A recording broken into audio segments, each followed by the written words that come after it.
Hello guys, welcome back to the other video. So आज मैं explain करने वाली हूँ डिमोंटे कॉलोनी के पार्ट 2 को।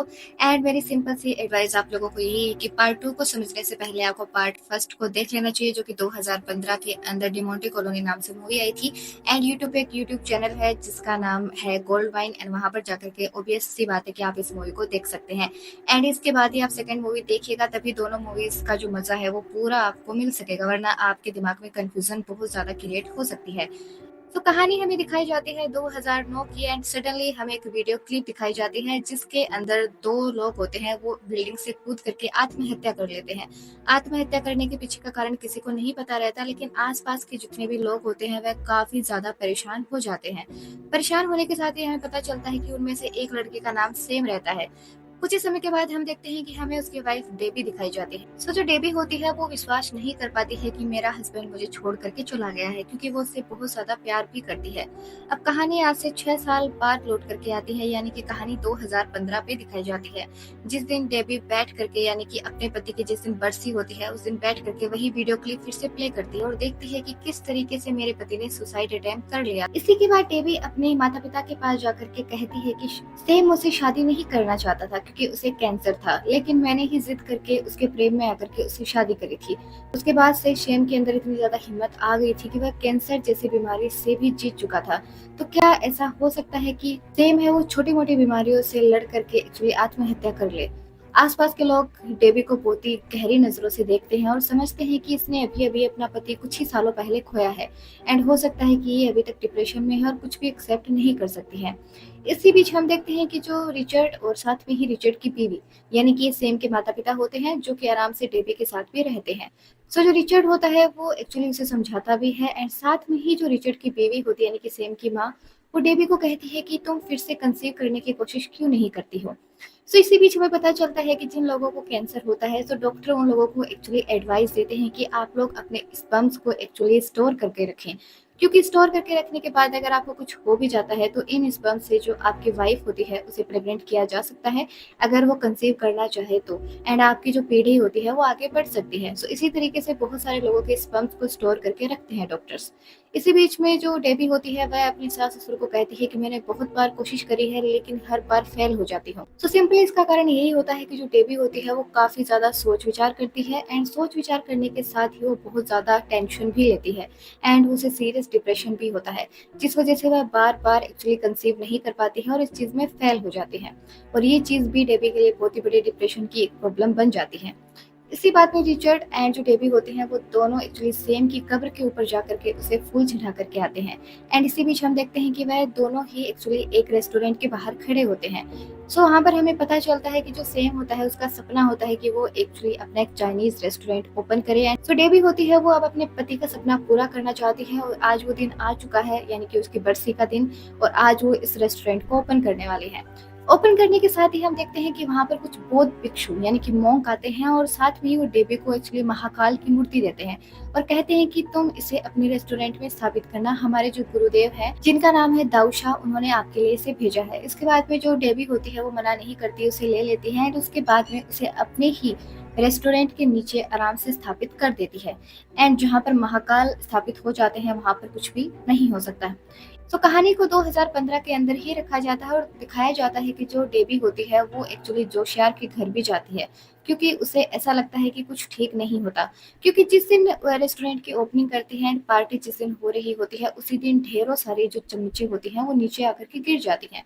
ये देख करके काफी ज्यादा लोग परेशान हो जाते हैं, क्योंकि चम्मच एक या दो नहीं होती बल्कि हजारों की संख्या में होती है।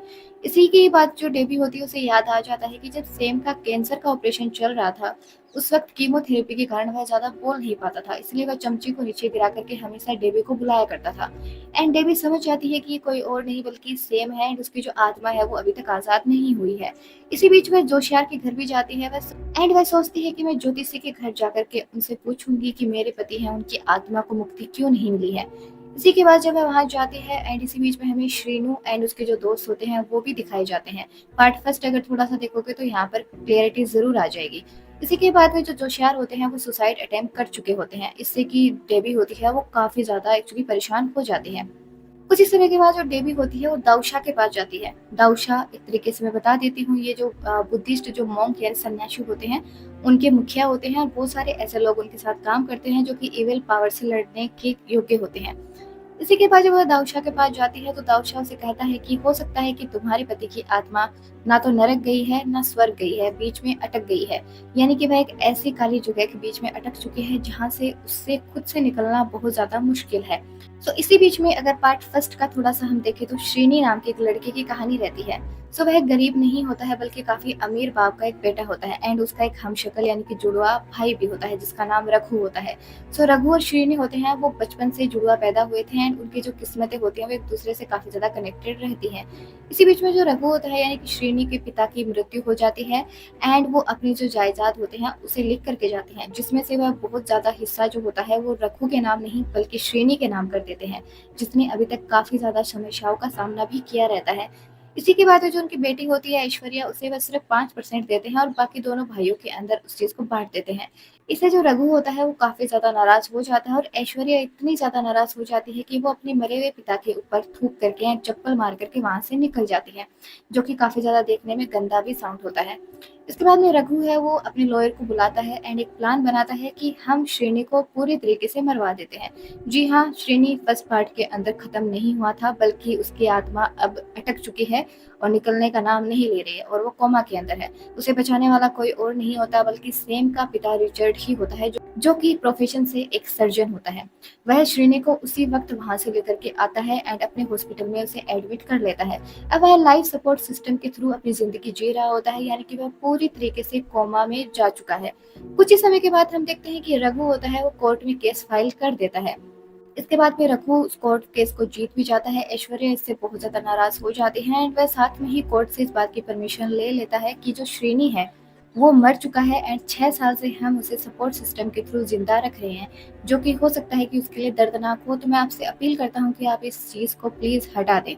कुछ ही समय के बाद में कोर्ट उसे इस चीज की अनुमति दे देता है और अब रघु चल पड़ता है श्रेणी का लाइफ सपोर्ट सिस्टम हटाने के लिए।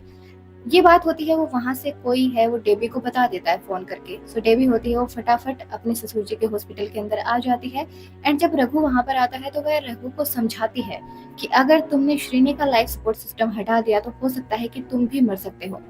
कुछ ही देर के बाद श्रीनी होता है वो समझता नहीं इस बात को, लेकिन जब वह उसे समझाती है कि आज से 2015 के अंदर, अब कहानी 2021 की चल रही है, सो वह कहानी जो 2015 के अंदर हुई थी जिस समय श्रेणी के पेट के अंदर एक्चुअली जो लोहे के सरिये हैं वो चले गए थे, उसी समय तुम भी जब बिल्डिंग के ऊपर खड़े थे तो तुम नीचे गिर गए थे और तुम्हारे पेट में सरिये हैं वो जाते जाते बचे थे बिकॉज एक जाली की वजह से। और वो जाली नहीं थी बल्कि तुम दोनों की किस्मत एक दूसरे के साथ में मिली हुई है। तुम जिंदा थे इसीलिए श्रेणी जिंदा है और अगर श्रेणी जिंदा रहेगा तो तुम जिंदा रहोगे। इस बात को रघु काफी ज्यादा समझ जाता है कि ये बात सच है। इसके बाद वह श्रेणी का लाइफ सपोर्ट सिस्टम नहीं हटाता है। रघु उसी वक्त भाप जाता है कि अगर मैंने ऐसी गलती करी तो हो सकता है कि आने वाले वक्त में मुझे कुछ ऐसा सहन करना पड़े जो कि मैं नहीं सहन करना चाहता। इसी के बाद हम थोड़े से रघु के बचपन की तरफ देखते हैं कि वह बचपन से ही काफी अकेला रहा हुआ है। माता पिता का उसे पूरी तरीके से सपोर्ट नहीं मिला जिस वजह से वो थोड़ा सा नेगेटिव पॉइंट पे हो गया था, लेकिन अब उसे समझ में आ गया है कि मुझे पॉजिटिविटी की तरफ चलना होगा। इसी बीच हम देखते हैं कि जो डेबी होती है वो उस मोंग के पास यानी कि दाऊशा के पास जाती है। दाऊशा उसे समझा देता है कि तुम्हारे पति की जो आत्मा है वो तड़प रही है और एंड हम एक पूजा करते हैं जिससे कि हमें पता चल जाएगा कि तुम्हारा पति है वो कहाँ पे है। इसके बाद में दाऊशा उससे एक्चुअली वार्न भी करता है कि वो एक ऐसी जगह है जहाँ पर तुम्हारी जान को खतरा हो सकता है, लेकिन जो डेबी होती है वो बिल्कुल भी नहीं डरती है और वो उसे कहती है कि मुझे कोई भी डर नहीं है, जो होगा देखा जाएगा। इसके बाद में दाऊशा पहले ही भाप जाते हैं कि आने वाले वक्त में कुछ गलत होने वाला है। वह अपने मस्तिष्क को यानी कि अपने माइंड को डेबी के माइंड के साथ में कनेक्ट कर लेते हैं और दोनों एक दूसरे के साथ में कनेक्ट रहते हैं।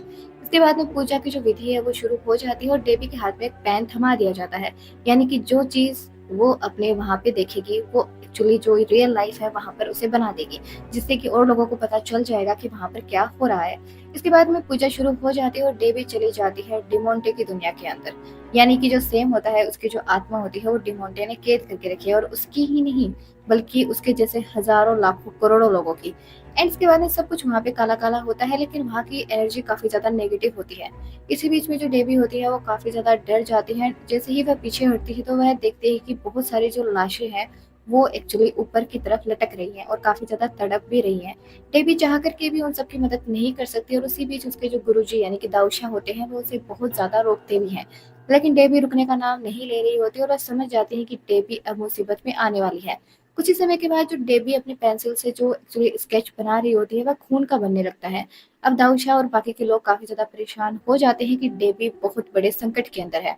एंड वहाँ पर डेबी देखती है कि एक बहुत ही ऊंची मीनार है और वहाँ पर कोई बैठा हुआ है, लेकिन वह उसकी शक्ल नहीं देख पाती है और इतने ही देर में दो दाऊदशाह जो होते हैं वो उसे वहाँ से वापस ले आते हैं।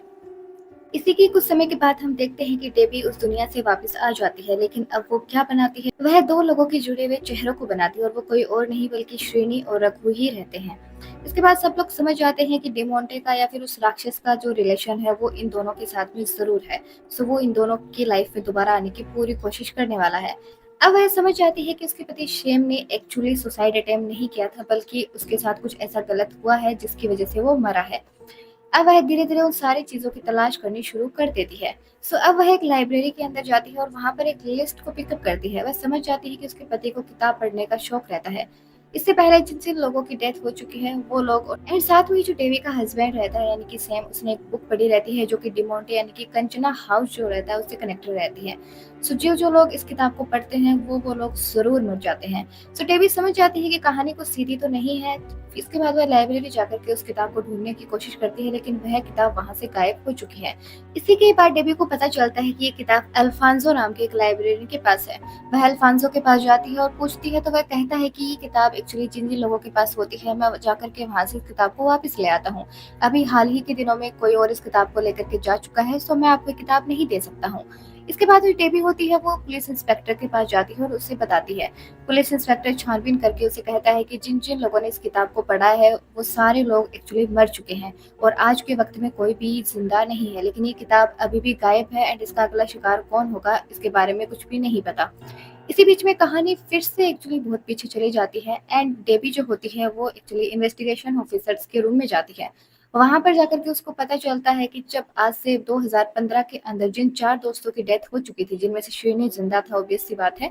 सो जो 3 की डेथ हो चुकी थी, जिसमें से एक राइटर था जो कि मूवी बनाना चाहता था या बुक लिखना चाहता था, वो एक्चुअली इसी बुक के ऊपर ही काम कर रहा था। इस बुक को पढ़ते हुए उसने एक छोटी सी बुक और बनाई थी जिसके अंदर वो अपकमिंग स्टोरी के बारे में लिख रहा था।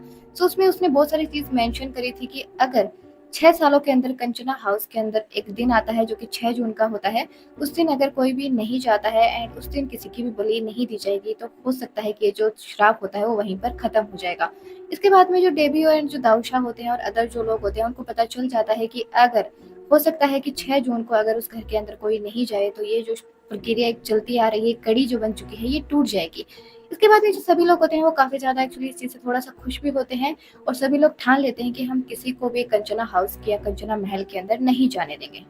लेकिन होता कुछ इसका उल्टा ही है। जब वह लोग कंचना एक्चुअली हाउस की डिटेक्टिविटी कर रहे होते हैं तो उन लोगों को पता चलता है कि उस घर के अंदर 3 से 4 लड़कियां जा चुकी हैं। अब वो लोग काफी ज्यादा शॉक है क्योंकि घर की एक्चुअली सिक्योरिटी इतनी हार्ड कर दी गई थी, उसके बावजूद भी उस घर के अंदर कोई कैसे जा सकता है। अब वह अंदर जाते हैं, उनमें से 3 लड़कियां पोजेस्ड हो चुकी थी एंड एक लड़की थी वो अभी तक सही थी। इसके बाद वह उन सभी को बचा करके लेकर के आते हैं। इसके बाद वह उन सबको हॉस्पिटल के अंदर छोड़ देते हैं और खुद चले जाते हैं अपने रेस्टोरेंट के अंदर क्योंकि बारिश बहुत तेज हो रही होती है एंड वो लोग सिंपली नहीं जा सकते हैं। एंड जो दाऊदशाह होते हैं उनको पहले से ही पता रहता है कि श्रेणी की जान को खतरा हो सकता है।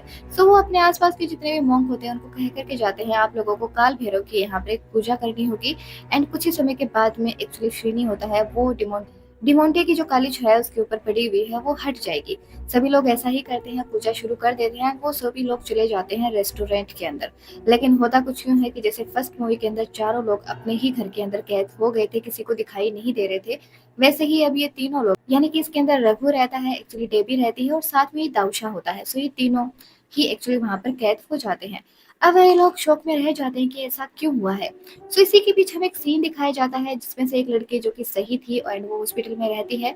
तो इसी बीच में किसी और को बता देती है कि मैं डर गई थी और मैंने सोचा कि कोई मुझे पकड़ लेगा, इसलिए मैंने जो डिमोंटे का जो एक्चुअली लॉकेट होता है वो रघु की पॉकेट के अंदर डाल दिया था। सब आपको समझ में आ गया होगा कि वो तीनों लोग वहाँ पर कैद कैसे होते हैं, क्योंकि वो कैद होते नहीं, वो श्राप उन लोगों पे लग जाता है।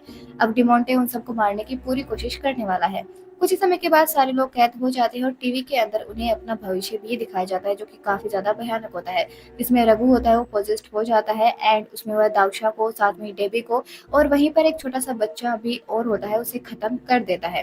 तो ये सब जब वो देख लेते हैं तो वह काफी ज्यादा डर जाते हैं और इसमें दाऊशा समझ जाते हैं कि अब कुछ और नहीं बल्कि मुझे उस लॉकेट को खत्म करना होगा। कुछ ही समय के बाद में जब दाऊशा उस लॉकेट को खत्म करने लगते हैं तो वह इतना ज्यादा गर्म हो जाता है कि वो उनके हाथ की जो स्किन होती है उसको पिघलाना शुरू कर देता है।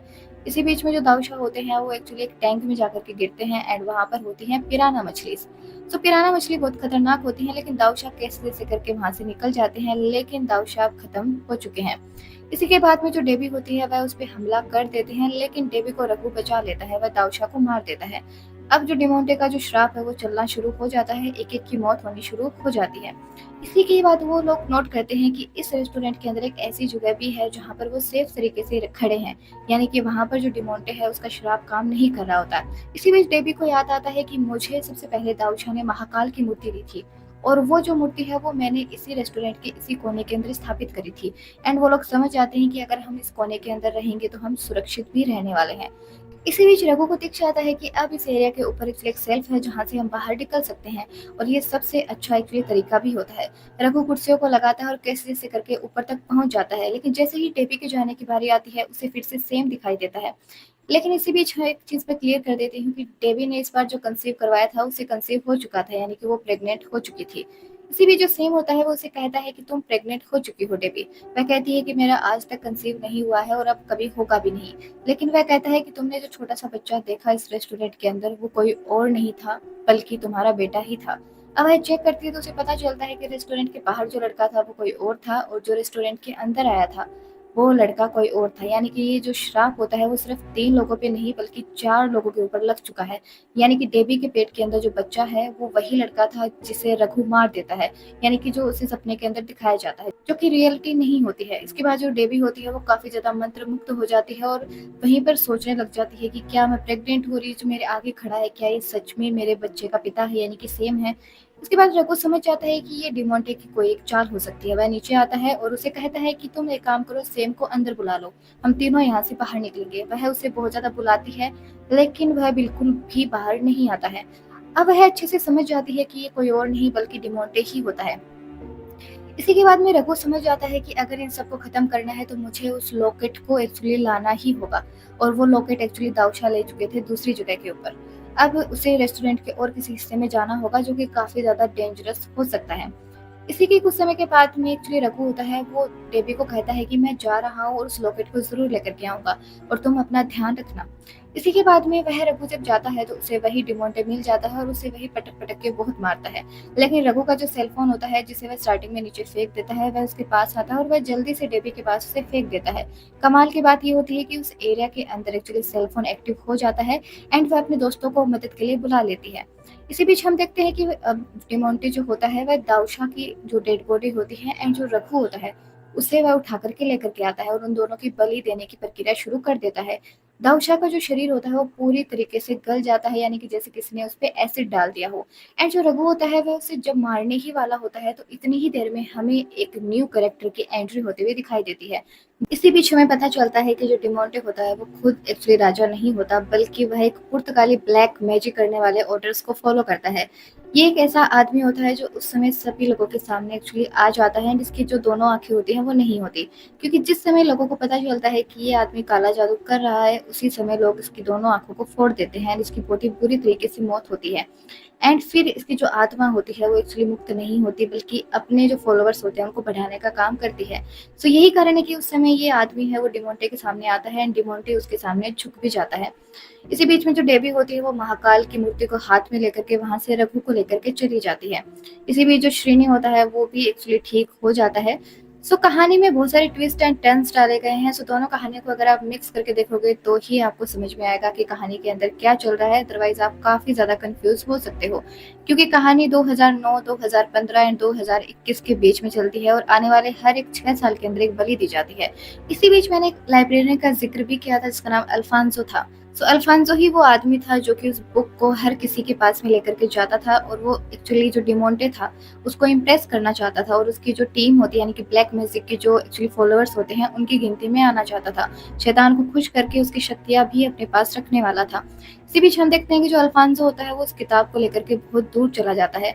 जब उसकी कुछ फोटोज वगैरह वहाँ पे गिर जाती हैं तो पीछे से एक किसान उसे रोकता है और उसे कहता है कि वह किसान उसे कहता है कि तुम्हारी फोटो गिर चुकी है। वह उसे एक पेड़ के उल्टा लटका करके उसे जिंदा ही जला देता है और शैतान को अर्पित कर देता है, क्योंकि वह सोचता है कि ऐसा करने से शैतान खुश हो जाएगा और मुझे अपनी जो टीम होती है उसके अंदर ले लेगा। तो कहानी बहुत ही घुमा दी गई है, एंड अगर आप इस मूवी को एक्चुअली वॉच कर सकते हैं तो ज़रूर वॉच कीजिएगा। सुन सकते हैं तो सुन लीजिए, बहुत अच्छी बात है। बट ये एक ऐसा सिनेमा है जिसे देख करके आपको बहुत ही ज़्यादा अच्छा फ़ील होने वाला है, बिकॉज़ ऐसा सिनेमा बार-बार नहीं मिलता। Thank you so much for watching this video. Like, subscribe and share my channel.